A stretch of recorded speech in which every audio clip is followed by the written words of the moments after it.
This is a launch of a high-speed projectile that has been launched from their areas surrounding Adampur. Now these are the vectors where our radars are picking them, and it is disappearing short of Amritsar area within their own territory.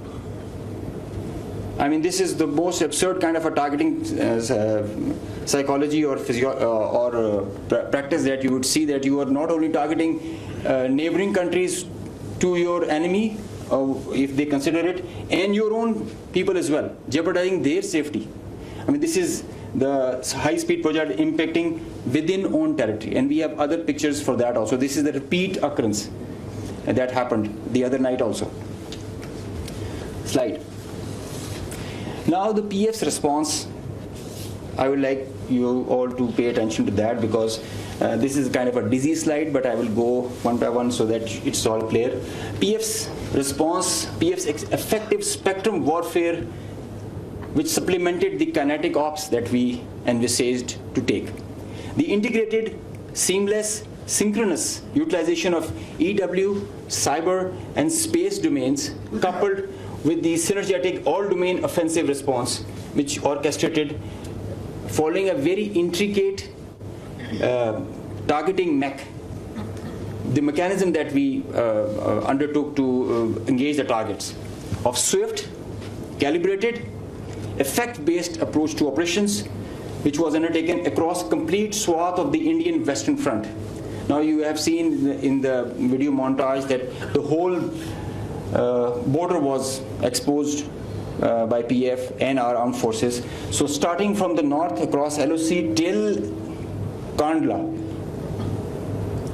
with targets including airfields, ammo dumps as far and as deep as Delhi.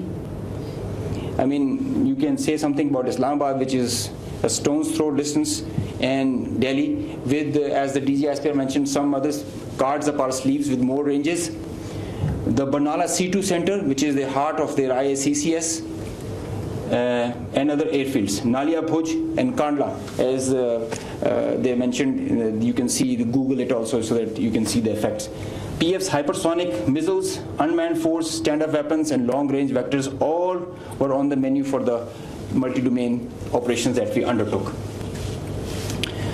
So PF utilization of niche and disruptive capabilities struck deep inside the enemy. And there were like hundreds of drones that were there. Hypersonic, engaged targets, deep, precise, lethal, destructive. Slide. Just go back. I will explain the slide that is coming ahead. So our aim was to achieve ascendancy in effects so that we manage the escalation. Throughout the conflict of whatever length it was, we had the escalation management at our side. So within a short span of time of a couple of hours, we had really saturated our friendly neighborhood. Next slide. This much talked about S-400 threat.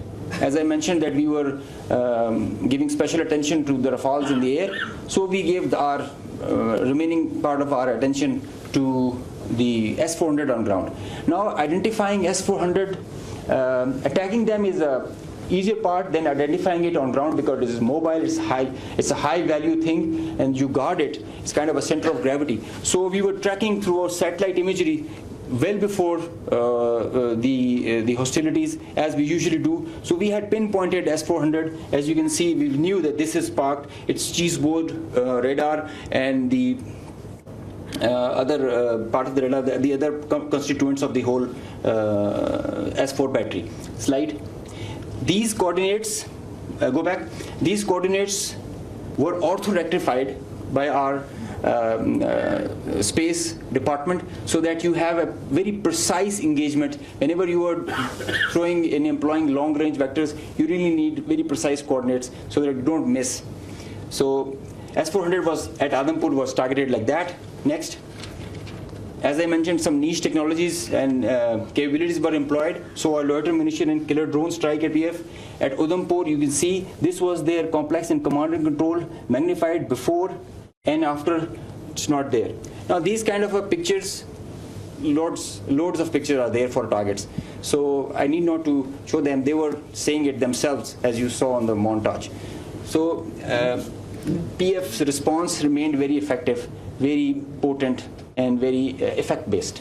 Slide. Time and place of own choosing, displaying bold, aggressive, and unwavering resolve of military leadership.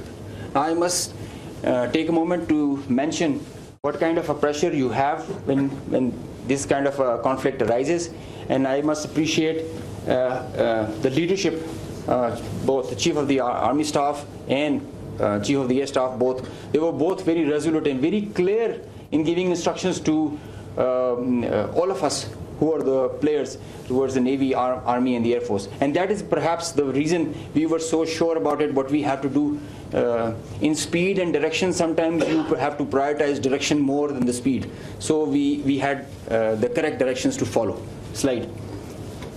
With unprecedented reach, precision, lethality, while avoiding collateral, as you have seen in the video montage. PF hit maximum number of IF airfields in a single operational package since 1971, because they crossed the international border since that, so we had to do that.